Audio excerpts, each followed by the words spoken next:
ಸ್ನೇಹಿತರೆ, ಬೆಂಗಳೂರು ಅಂದರೆ ಇವತ್ತು ನಮ್ಮ ಇಮ್ಯಾಜಿನೇಷನ್ ಬರೋದು ಕಾಂಕ್ರೀಟ್ ಕಾಡು ಅಂತ. ಅಂಥದ್ರಲ್ಲಿ ಮಂತ್ರಿ ಮಾಲ್ ಬೆಂಗಳೂರಲ್ಲಿ ಇದ್ದವರೆಲ್ಲ ನೋಡಿರ್ತೀರ. ಸಾಮಾನ್ಯವಾಗಿ ಮಂತ್ರಿ ಮಾಲಿಂದ ಮುಂದೆ ಒಂದು ರೋಡ್ ಇದೆ, ಶಾಪಿಂಗ್ ರೋಡು. ಆ ರೋಡಲ್ಲಿ ಹಂಗೆ ಸ್ಟ್ರೈಟ್ ಬಂದರೆ ಹೆವಿ ಶಾಪಿಂಗ್ ಮಾಡ್ತಿರ್ತಾರೆ. ಸಿಕ್ಕಾಪಟ್ಟ ಜನ, ಹುಡುಗರು ಹುಡುಗಿಯರು, ಏನು ಜನ ತುಂಬ್ಕೊಂಬಿಟ್ಟಿರ್ತಾರೆ. ಜನ ಗಿಜಿ ಗಿಜಿ ಅಂತ ಇರುತ್ತೆ. ಹಾಗೇ ಮುಂದೆ ಬಂದರೆ ಸ್ನೇಹಿತರೆ, ಇಲ್ಲಿ ಕಾಡು ಮಲ್ಲೇಶ್ವರ ಸ್ವಾಮಿ ಅವರ ದೇವಸ್ಥಾನದ ಒಂದು ನಂದಿವನ ಅಂತ ಒಂದು ಗ್ರಾಮೀಣ ಸೊಗಡಿನ ಎಲ್ಲ ಹಸುಗಳನ್ನು ಉಳಿಸ್ಬೇಕು ಅಂತೇಳಿ ನಂದಿವನ ಅಂತ ಒಂದು ಜಾಗ ಇದೆ. ಅಲ್ಲಿ ದಯವಿಟ್ಟು ವಿಸಿಟ್ ಕೊಡಿ, ನೋಡಿ ಎಂತೆಂಥ ಹಸುಗಳಿದ್ದಾವೆ. ಎಲ್ಲ ತಳಿಯ ಹಸುಗಳನ್ನು ಉಳಿಸ್ಬೇಕು ಅಂತೇಳಿ ಇವತ್ತು ನಮ್ಮ ಕರ್ನಾಟಕದ ಮಲ್ನಾಡ್ ಗಿಡ್ಡ ಆಗಿರ್ಬೋದು, ಮತ್ತು ಹಳ್ಳಿಕಾರ ಆಗಿರ್ಬೋದು, ಗಿರ್ ಆಗಿರ್ಬೋದು, ಹೀಗೆ ಅನೇಕ ತಳಿಗಳನ್ನು ಉಳಿಸ್ಬೇಕು ಅಂತೇಳಿ ಇಲ್ಲಿ ಸಾಕ್ತಾ ಇದ್ದಾರೆ. ನಿಜವಾಗ್ಲೂ ನನಗೆ ಬೆಂಗಳೂರಲ್ಲಿ ಇಂಥ ಒಂದು ಪ್ರದೇಶನ ನೋಡ್ತಾ ಇರೋದು ನನಗೆ ಮನ ತುಂಬಿ ಬರ್ತಿದೆ. ಅವರನ್ನೇ ಕೇಳಿಸ್ತೀನಿ ಯಾವ ರೀತಿ ಸಾಕ್ತಿದ್ದಾರೆ ಅಂತ ನೋಡಿ.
ಸರ್ ನಮಸ್ತೆ. ಸರ್ ನಮಸ್ತೆ ಸರ್ ನಿಮ್ಮ ಹೆಸರು? ಗೌತಮ್ ಅಂತ. ಗೌತಮ್ ಅಂತ. ಸರ್ ಇವತ್ತು ಈ ಬೆಂಗಳೂರು ಸಿಟಿಯಲ್ಲಿ ಈ ಥರ ಗ್ರಾಮೀಣ ಸೊಗಡು ಕ್ರಿಯೇಟ್ ಆಗಿರೋ ಕಾರಣ ಏನು ಅಂತ ಸ್ವಲ್ಪ ನಮಗೆ ತಿಳಿಸ್ಕೊಡಿ ಸರ್. ಎಲ್ಲ ಕಾರಣ ನಮ್ಮ ಶಿವರಾಮ್ ಸಾಹೇಬ್ರವರು, ಬಿ ಕೆ ಶಿವರಾಮ್ ಅವರು. ಹಾಂ. ಅವರು ಇಲ್ಲಿ ನಮಗೆ ಹಾಂ. ಇದೇನು ನೋಡ್ತಾ ಇದ್ದೀರಾ ಎಲ್ಲ ಗೋಶಾಲೆಗೆ ಹಾಂ. ಮಾಡಿಕೊಡೋದಕ್ಕೆ ಜಾಗ ಎಲ್ಲ ಮಾಡಿಕೊಟ್ಟಿದ್ದಾರೆ. ಸರ್ ಅಂದರೆ ಉದ್ದೇಶ ಬಂದು ತಳಿ ಸಂರಕ್ಷಣೆ. ತಳಿ ಸಂರಕ್ಷಣೆ. ಹೌದು, ದೇಸಿ ತಳಿಗಳು. ದೇಶಿ ಅಂದರೆ ನಮ್ಮ ದೇಶದ ಎಲ್ಲ ತಳಿಗಳನ್ನು ಸಂರಕ್ಷಣೆ ಮಾಡಬೇಕು ಅನ್ನೋದು ನಿಮ್ಮ ಉದ್ದೇಶ. ಹೌದು ಸರ್ ಮತ್ತೆ ಇದು ದೇವಸ್ಥಾನದ ಹೆಸರದಲ್ಲ ಇದೆ ಅಲ್ವಾ? ಹೌದು, ದೇವಸ್ಥಾನದ ಜಾಗ ಇದು. ಅಂದರೆ ಕಾಡು ಮಲ್ಲೇಶ್ವರ ಸ್ವಾಮಿ ದೇವಸ್ಥಾನದ ನಂದಿವನ ಅಂತ ಟೈಟಲ್ ಕೊಟ್ಟು ಇದನ್ನು ಸಾಕಾಣಿಕೆ ಮಾಡ್ತಿದ್ದೀರಾ. ಸರ್ ಇದನ್ನು ಡೈಲಿ ಮೇಂಟೆನೆನ್ಸ್ ಎಲ್ಲ ಯಾವ ಥರ ಮಾಡ್ತಿದ್ದೀರಾ? ಡೈಲಿ ಮೇಂಟೆನೆನ್ಸು ಬೆಳಗ್ಗೆ ನೋಡ್ಕೊಳಕ್ಕೆ ಒಬ್ಬರಿದ್ದಾರೆ. ಹಾಂ. ಬೆಳಗ್ಗೆಯಿಂದ ಸಾಯಂಕಾಲವರೆಗೆ ಒಂದು 3 ಕಿಲೋಮೀಟ್ರ್ ವಾಕ್ ಮಾಡಿಸ್ತಾರೆ. ಬೆಳಗ್ಗೆ ತಿರ್ಗಾ ತಿಂಡಿ ಎಲ್ಲ ಕೊಟ್ಟು ನೋಡ್ಕೊತಾರೆ ಚೆನ್ನಾಗಿ. Okay sir. ಸರ್ ಇಲ್ಲಿ ಯಾವ್ಯಾವ ತಳಿಗಳಿದೆ ಸರ್ ಇಲ್ಲಿ? ಬಂದು ಹಳ್ಳಿ ಕಾರ್ ಇದೆ. ಹಳ್ಳಿ ಕಾರ್ ಸರ್, ಅಂದರೆ ಇದೆ ಅಲ್ವಾ ಹಳ್ಳಿ ಕಾರು? ಇದು ಹಳ್ಳಿ ಕಾರ್. ಅದು ಹಳ್ಳಿ ಕಾರು ಸರ್. ಹಾಂ ಸರ್. ಮತ್ತೆ ಓಂಗೋಲ್ ಇದೆ. ಯಾವ್ದಿದೆ ಸರ್ ಓಂಗೋಲು? ಇದು ಓಂಗೋಲ್ ಇದು. ಇದಾ? ಹಾಂ, ಇದು ಓಂಗೋಲ್ ಇದೆ. ಹಾಂ. ಗಿರ್ ಇದೆ. ಇದು ಗಿರ್. ಹಾಂ, ಇದು ಗಿರ್. ಹಾಂ. ಮತ್ತೆ ಮಲ್ನಾಡ್ ಗಿಡ್ಡ ಇದೆ. ಮಲ್ನಾಡ್ ಗಿಡ್ಡ. ಓಕೆ ಸರ್, ಮಲ್ನಾಡ್ ಗಿಡ್ಡ ಹತ್ರ ಹೋಗೋಣ. ಓಕೆ ಬನ್ನಿ ಸ್ನೇಹಿತರೆ ನೋಡಿ, ಇದು ಮಲ್ನಾಡ್ ಗಿಡ್ಡ ನೋಡಿ. ಇದು ಇಷ್ಟೇ ಬರೋದು ಹೈಟು. ಆದರೆ ಇದ್ರದ್ದು ಹಾಲು ಎಷ್ಟು ಪೌಷ್ಟಿಕಾಂಶ ಇರುತ್ತೆ ಅಂದರೆ ಅದನ್ನು ಕುಡ್ದಿರೋರಿಗೆ ಗೊತ್ತು. ಇದು ತುಂಬ ರೇರ್ ಇದು ತಳಿ ಅಲ್ವಾ ಸರ್ ಇದು? ಹೌದೌದು ಸರ್ ಇದು ಎಲ್ಲಿಂದ ತಗೊಂಬಂದ್ರಿ ಸರ್ ಇದು? ಇದು ಕಾರ್ಕಳದಿಂದ. ಕಾರ್ಕಳ ಕೌಶಿಕ್ ಅಂತ ಹಾಂ. ನಮಗೆ ಹಸು ಕೊಟ್ಟಿದ್ದು. ಅಂದರೆ ಅವರು ಈ ಥರ ತಳಿಯನ್ನು ಸಂರಕ್ಷಣೆ ಮಾಡ್ತೀವಿ ಅಂದಿದ್ದಕ್ಕೆ ಕೊಟ್ಟಿರೋದು. ಹೌದೌದು, ಅವರೆಲ್ಲ ಚೆನ್ನಾಗಿ ನೋಡ್ಕೊತೀವಿ ಅಂತ ಹೇಳಿದ್ಮೇಲೆ ಅವ್ರು ನಮಗೆ ಕೊಟ್ಟಿದ್ದಾರೆ. 4 ಕೊಟ್ಟಿದ್ದಾರೆ. 2 ಕರು 2 ಹಸು. ಸರ್ ಅಂದರೆ ತುಂಬ ಎಲ್ಲ ತಳಿನೂ ಅದೇ ರೀತಿಯಾಗಿ ಕೊಟ್ಟಿರೋದನ್ನ? ಹಾಂ ಹೌದೌದು ಸರ್. ಅಂದರೆ ಕಾಸು ಕೊಟ್ಟು ತಂದಿರೋದೆ, ಆದರೆ ಉದ್ದೇಶಪೂರ್ವಕ ಬಂದು ತಳಿ ಸಂರಕ್ಷಣೆ ಮಾಡಬೇಕಂತ ಉದ್ದೇಶ. ಸರ್ ಮತ್ತೆ ಈ ರೀತಿಯಾದ ಎಲ್ಲ ತಳಿ ಅಭಿವೃದ್ಧಿ ಮಾಡಬೇಕು ಅನ್ನೋದು ನಿಜವಾಗ್ಲೂ ಈ ರೀತಿಯಾದ ಒಂದು ಉದ್ದೇಶ ನಮಗೆ ತುಂಬ ಖುಷಿ ಕೊಡುತ್ತೆ. ಆ್ಯಕ್ಚುಲಿ ನಮ್ಮ ಯೂಟ್ಯೂಬ್ ಚಾನಲ್ ಬಂದುಬಿಟ್ಟು ರೈತರು ಈ ಥರ ಹಸು ದನಗಳೇ ನಮಗೆ ಸೆಲೆಬ್ರಿಟಿಗಳಿದ್ದಂಗೆ.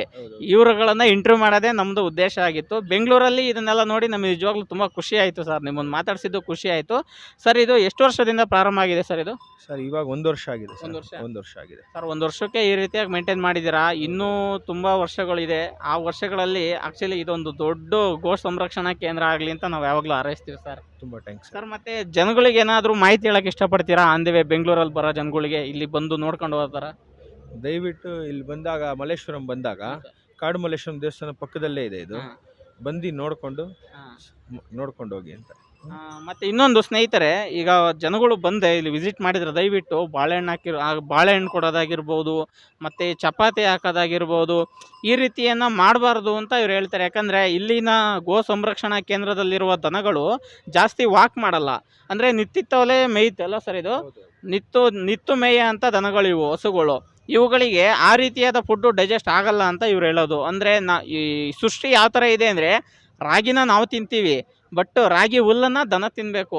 ಈ ಬಾಳೆ ಹಣ್ಣನ್ನು ನಾವು ತಿಂತೀವಿ, ಬಟ್ ಸಿಪ್ಪೆನ ದನ ತಿನ್ಬೇಕು. ಅಂದರೆ ಇದು ದೈವ ಸೃಷ್ಟಿನೇ ಆಗಿದೆ. ಆದ್ದರಿಂದ ನಾವು ಅವುಗಳಿಗೆ ಹಣ್ಣುಗಳನ್ನು ಕೊಡಬಾರ್ದು ಅಂತ ಇವ್ರು ಕೇಳ್ತಿದ್ದಾರೆ. ಯಾಕಂದರೆ ಸ್ವಲ್ಪ ಪ್ರಾಬ್ಲಮ್ ಆಗಿದೆ ಅಂತೆ, ಅದಕ್ಕೋಸ್ಕರ ಹೇಳ್ತಿದ್ದಾರೆ. ಹೌದು ಸರ್, ಬಾಳೆಹಣ್ಣು ಕೊಡೋದ್ರಿಂದ ಇಂಡೈಜೆಷನ್ ಆಗುತ್ತೆ. ಬಾಳೆಹಣ್ಣು ಸಿಪ್ಪೆ ಕೊಡ್ಬೋದು, ಬಾಳೆಹಣ್ಣು ಕೊಡೋಕ್ಕಾಗಲ್ಲ. ಏನೋ ಒಂದೆರಡು ತಿಂದರೆ ಪರವಾಗಿಲ್ಲ. ಇಲ್ಲಿ ಬರೋ ಜನ ಎಲ್ಲ ಕೆಜಿ ಗಟ್ಟಲೆ ತೊಗೊಂಬರ್ತಾರೆ, ಆ ಕಾರಣಕ್ಕೆ ಪ್ರಾಬ್ಲಮ್ ಆಗುತ್ತೆ. ಒಂದು ಡಜನ್ ತಿಂದರೆ ಏನಾಗಲ್ಲ, ಕೆಜಿ ಗಟ್ಟಲೆ ತೊಗೊಂಬಂದು ಕೊಡ್ತಾರೆ, ಅದರಿಂದ ಪ್ರಾಬ್ಲಮ್ ಆಗ್ತಿದೆ ಸರ್. ಒಂದು ಒಳ್ಳೆ ಮಾಹಿತಿಯನ್ನು ಹೇಳಿದ್ರಿ ಸರ್, ತುಂಬ ಖುಷಿ ಆಯಿತು ಸರ್. ಮತ್ತೆ ಇಲ್ಲಿನ ವ್ಯವಸ್ಥೆ ನೋಡಿದ್ರೆ ನಮಗೆ ಖುಷಿ ಆಗುತ್ತೆ. ಅಂದರೆ ಬೆಂಗಳೂರು ಸೆಂಟ್ರಲ್ಲಿ ಈ ರೀತಿಯಾದಂಥ ವೆದರ್ ಕ್ರಿಯೇಟ್ ಮಾಡಿರೋದು ಅದು ಅಸಾಧ್ಯ ಅಲ್ಲ ಸರ್ ಇದು? ಹೌದೌದು ಸರ್. ಈ ಗಿಜಿ ಇಲ್ಲಿಂದ ಹೊರಗೆ ಹೋದ್ರೆ ಸಾಕು, ಏನೋ ಒಂಥರ ಬಿಲ್ಡಿಂಗ್ಗಳು, ಮಾಲ್ಗಳು, ಶಾಪಿಂಗ್ ಮಾಲು, ಜಸ್ಟ್ ಒಂದೇ ಹೆಜ್ಜೆ ಒಳಗೆ ಬಂದರೆ ಈ ರೀತಿಯಾದ ಒಂದು ಹಳ್ಳಿ ಸೊಗಡು. ಮತ್ತೆ ನೋಡಿ, ಇದು ಬನ್ನಿ ಮರ. ಇದು ಯಾವುದು ಸರ್? ಇದು ಬನ್ನಿ. ಇದು ಬನ್ನಿ ಮರ ಇದೆ. ಮತ್ತೆ ಇಲ್ಲಿ ಬಂದು ಬಿಲ್ಪತ್ರೆ ಮರ ಇದೆ. ಅಲ್ಲಿ ಬಿಲ್ಪತ್ರೆ ಮರ ಇದೆ. ಇದು ಬಂದು ಋಷಿ ಮುನಿಗಳದ್ದು ಹತ್ತಿ ಮರ. ಇದು ಹತ್ತಿ ಮರ. ಈ ತರ ಇಲ್ಲಿ ಸುಮಾರು ಮರಗಳಿದೆ. ಒಳ್ಳೊಳ್ಳೆ ಸಂರಕ್ಷಣೆ ಮರ ಸಂರಕ್ಷಣೆನೂ ಕೂಡ ಮಾಡಿದ್ದಾರೆ. ಎಲ್ಲ ಕ್ರೆಡಿಟ್ ನಮ್ಮ ಸಾಹೇಬ್ರಿಗೆ, ಬಿ ಕೆ ಶಿವರಾಮ್ ಅವ್ರಿಗೆ. ಎಲ್ಲ ಇವ್ರ ಸಾಹೇಬ್ರಿಗೆ ಕ್ರೆಡಿಟ್ ಅನ್ನ ತಿಳಿಸ್ತಿದ್ದಾರೆ. ಸರ್, ಇದು ಮೂಲತಃ ನೋಡ್ಕೊಳ್ತಿರೋದು ನೀವೇ ಅಲ್ವಾ? ಹೌದೌದು ಸರ್. ಅಂದ್ರೆ ಅಲ್ಲಿ ಕಟ್ತೀರಾ ಅನ್ಸುತ್ತೆ? ಅಲ್ಲಿ ಕಟ್ಟಾಕ್ತಿವಿ. ನಮ್ಮ ಚಂದ್ರಶೇಖರ್ ನಾಯ್ಡು ಅಂತ ಇದ್ದಾರೆ, ಅವರು ಮೇಯ್ನ್. ಎಲ್ಲ ಸೇರಿ ಎಲ್ಲ ನೋಡ್ಕೊಂತಿದ್ದಾರೆ ಸರ್. ಫ್ರೆಂಡ್ಸು, ಕಸಿನ್ಸು ಎಲ್ಲ ಸೇರಿ ನೋಡ್ಕೊಂತಿದ್ದಾರೆ ಸರ್. ಇವು ಕರುಗಳು ಯಾವ ಸಿನ್ ಕರು ಸರ್ ಇದು? ಇದೆಲ್ಲ ಈ ನಮ್ಮ ಮಲ್ನಾಡ್ ಗಿಡ್ಡದ ಸರ್. ಇದು ಮಲ್ನಾಡ್ ಗಿಡ್ಡ. ಓಕೆ, ನೋಡಿ ಸ್ನೇಹಿತರೆ, ಇದು ಮಲ್ನಾಡ್ ಗಿಡ್ಡ ಹಸುವಿನ ಕರುಗಳು. ಇವು ಮಲ್ನಾಡ್ ಗಿಡ್ಡ ಹಸುವಿನ ಕರುಗಳು ತುಂಬ ಚೆನ್ನಾಗಿದ್ದಾವೆ ನೋಡೋಕ್ಕೆ. ಸರ್, ಇದು ಯಾವ ತಳಿ? ಇದು ಓಂಗಲ್ ಸರ್. ಇದು ಇನ್ನ ಇದಕ್ಕೆ ಒಂದು 2 ವರ್ಷ ಆಗಿಲ್ಲ ಇನ್ನ. ಇದಕ್ಕೆ ಇನ್ನ ಕರು. ಇದು ಚಿಕ್ಕದು ಸರ್. ಅಂದ್ರೆ 2 ವರ್ಷ ಆಗಿಲ್ಲ, ಇನ್ನು ಚಿಕ್ಕ ಕರು. ಇದು ಚಿಕ್ಕ ಕರು. ಏನಂದ್ರೆ 2 ಹಾಕಿದ್ರೆ 2.5 ವರ್ಷ ಆಗಿದೆ ಅಂತ ಅರ್ಥ. ಇನ್ನ ಅಲ್ಲಿ ಹಾಕಿಲ್ಲ. ಇದು ಅಲ್ಲಿ ಮಾಡಿಲ್ಲ. ಇದು ಇನ್ನ ಇಲ್ಲ, ಅಲ್ಲಿ ಹಾಕಿಲ್ಲ. ಓಕೆ ಸರ್, ಇದು ಯಾವ ರಾಜ್ಯದ ತಳಿ ಸರ್? ಇದು ಆಂಧ್ರ ಪ್ರದೇಶ ಸರ್. ಆಂಧ್ರ ಪ್ರದೇಶ. ಸ್ನೇಹಿತರೆ ನೋಡಿ, ನಮ್ದು ಹಳ್ಳಿಕಾರ್ ಇದೆಯಲ್ಲ, ಅದೇ ರೀತಿಯಾಗಿದ್ದು ಆಂಧ್ರ ಪ್ರದೇಶದ ಒಂದು ತಳಿ. ಇದು ದೇಶಿ ತಳಿ. ಇದು ನಮ್ಮ ದೇಶದ್ದೇ, ಬಟ್ ಆಂಧ್ರದ ತಳಿ ಇದು. ಸರ್, ಇದ್ರ ಹೆಸರೇನು ಸರ್? ಇದ್ರ ಹೆಸರು ಲಕ್ಷ್ಮಿ ಅಂತ. ಲಕ್ಷ್ಮಿ. ಹಳ್ಳಿಕಾರ್ ಲಕ್ಷ್ಮಿ ನೋಡಿ ಸರ್. ಹೌದು ಸರ್, ಹಳ್ಳಿಕಾರ್ ಲಕ್ಷ್ಮಿ. ಏನು ಮಾಡಲ್ಲ ಸರ್, ತುಂಬಾ ಸಾಧು ಇದು. ಇದು ನೋಡಿ, ಇಲ್ಲಿ ಅಂಕನಹಳ್ಳಿಯಿಂದ, ಇಲ್ಲಿ ಮಾಗಡಿ ಹತ್ರ ಅಂಕನಹಳ್ಳಿಯಿಂದ ತಗೊಂಬಂದಿದ್ದು. ಇದು ದೊಡ್ಡದಾಗಿದ್ದಾಗ ಹಿಡಿಯೋದು ಕಷ್ಟ, ಚಿಕ್ಕದ್ರಿಂದ ಸಾಕಿದೀವಿ. ಮತ್ತೆ ಯಾರು ಏನು ಮಾಡಬಾರ್ದಂತ ದಿನ ಬೆಳಿಗ್ಗೆ ಇವು 3 ದೇವಸ್ಥಾನಕ್ಕೆ ಹೋಗ್ತವೆ. ದಿನ ದೇವ್ರ ದರ್ಶನ ಮಾಡಿ ಅವೇ. ಇದಕ್ಕೆ ಯಾರು ಹಿಡ್ಕೊಳ್ಳಲ್ಲ. ಅದಾಗ ಈ ಟ್ರಾಫಿಕಲ್ಲಿ ಹೋಗ್ತಾವ. ಈ ಟ್ರಾಫಿಕಲ್ಲಿ ಹೋಗುತ್ತೆ. ಹಗ್ಗನೂ ಏನು ಹಿಡ್ಕೊಳ್ಳಲ್ಲ, ಅವು ಪಾಡ ಹೋಗುತ್ತೆ ಬರುತ್ತೆ. ನೋಡಿ, ಮೂಗ್ದಾರನೂ ಹಾಕಿಲ್ಲ ನಾವು. ನೋಡಿ ಸ್ನೇಹಿತರೆ, ಮೂಗ್ದಾರ ಹಾಕಿಲ್ಲ. ಆದ್ರೂ ಮೂಗ್ದಾರ ಹಾಕಿಲ್ಲ. ಈ ಬೆಂಗಳೂರು ಸಿಟಿ ಒಳಗೆ ದೇವಸ್ಥಾನ ಹೋಗಿ ದೇವ್ರ ದರ್ಶನ ಮಾಡ್ಕೊಂಡ್ ಬರ್ತಾವಂತೆ. ಇದಲ್ವಾ ದೇವ್ರ ಮಹಿಮೆ ಅನ್ನೋದು ಅಲ್ವಾ? ನೆಕ್ಸ್ಟ್ ನಾವು ಅಮೃತ್ ಮಾಲ್ ತರಬೇಕಂತ ಇದೀವಿ. ಅಮೃತ್ ಮಾಲ್ ತರಬೇಕಂತಿದೀವಿ. ಆಮೇಲೆ ಒಂದು ಕಾಂಕ್ರೀಟ್ ತರಬೇಕಂತ ಇದೀವಿ. ಇನ್ನು ಸ್ವಲ್ಪ ಶೆಡ್ ನಿರ್ಮಾಣದಲ್ಲಿ ಇದೆ ಸರ್. ಅಮೃತ್ ಮಾಲ್ ಅಂದ್ರೆ ನಮ್ದು ಅಜ್ಜಂಪುರ ಊರು. ನಮ್ದು ಅಜ್ಜಂಪುರದಲ್ಲಿ ಅಮೃತ್ ಮಾಲ್ ಅಂದ್ರೆ ಫೇಮಸ್ಸು. ಅಂದ್ರೆ ಈ ಕರ್ನಾಟಕದಲ್ಲಿ ದೊಡ್ಡ ಅಜ್ಜಂಪುರದಲ್ಲಿ ಬೀರೂರು ಇದೆಯಲ್ಲ, ಬೀರೂರಲ್ಲಿ ವರ್ಷಕ್ಕೊಂದ್ಸಲ ಅಮೃತ್ ಮಾಲ್ ಹರಾಜ್ ಹಾಕ್ತಾರೆ. ದಯವಿಟ್ಟು ಅಲ್ಲಿಗೆ ಒಂದ್ಸಲ ಎಂಟ್ರಿ ಕೊಟ್ಟು ತಗೊಂಬನ್ನಿ. ಅಮೃತ್ ಮಾಲ್ ಹರಾಜ್ಗೆ ಹೋಗ್ತಾರೆ. ಅಲ್ಲಿ ಪ್ಯೂರ್ ಒರಿಜಿನಲ್ ಅಮೃತ್ ಮಾಲ್ನ ತಳಿನ ಮಾರಾಟ ಮಾಡ್ತಾರೆ. ಅಲ್ಲಿಗೆ ಬಂದರೆ ನಿಮಗೆ ಮಾಹಿತಿ ಸಿಗುತ್ತೆ. ಬೇಕಿದ್ರೆ ನಿಮ್ಮ ನಂಬರ್ ಕೊಟ್ಟಿರಿ, ನಾವು ಆ ಟೈಮಲ್ಲಿ ನಿಮಗೆ ಇನ್ಫಾರ್ಮ್ ಮಾಡಿ ಹೇಳ್ತೀವಿ. ನಮ್ಮದು ಮೂಲತಃ ಅಜ್ಜಂಪುರನೇ. ಅಜ್ಜಂಪುರದಲ್ಲಿ ಅಮೃತ್ ಮಾಲ್ ಸಿಗುತ್ತೆ. Okay sir. ಕಾಂಕ್ರೇಜು ಅದು ಒಳ್ಳೆ ತಳಿ. ಅಂದರೆ ಅದು ತುಂಬ ಕಾಂಕ್ರೇಜ್ ತಳಿ ಮನುಷ್ಯರಿಗೆ ಜಾಸ್ತಿ ಅಟ್ಯಾಚ್ಮೆಂಟ್ ಇರುತ್ತೆ ಅಲ್ವಾ? ಹೌದೌದು ಸರ್, ಅಟ್ಯಾಚ್ಮೆಂಟ್ ಇರುತ್ತೆ. ಓಕೆ ಸರ್, ನಿಮ್ಮನ್ನು ಮಾತಾಡಿಸಿ ತುಂಬ ಖುಷಿ ಆಯಿತು. ಇದೇ ರೀತಿಯಾದ ಕಾರ್ಯಗಳನ್ನು ಮುಂದುವರಿಸಿ.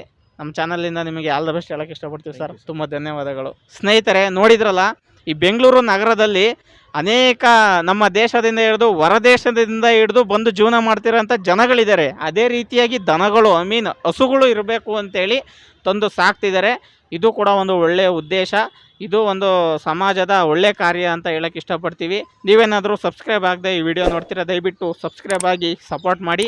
ಈ ವಿಡಿಯೋ ನಿಮಗೆ ಇಷ್ಟವಾಗಿದ್ದರೆ ಲೈಕ್ ಮಾಡಿ. ಏನಾದರೂ ಅನಿಸಿಕೆ ಅಭಿಪ್ರಾಯವನ್ನು ಹೇಳ್ಬೇಕನ್ಸಿದ್ರೆ ಕಮೆಂಟ್ ಬಾಕ್ಸ್ನಲ್ಲಿ ಕಮೆಂಟ್ ಮಾಡಿ. ಜೈ ಹಿಂದ್, ಜೈ ಕರ್ನಾಟಕ ಮಾತೆ.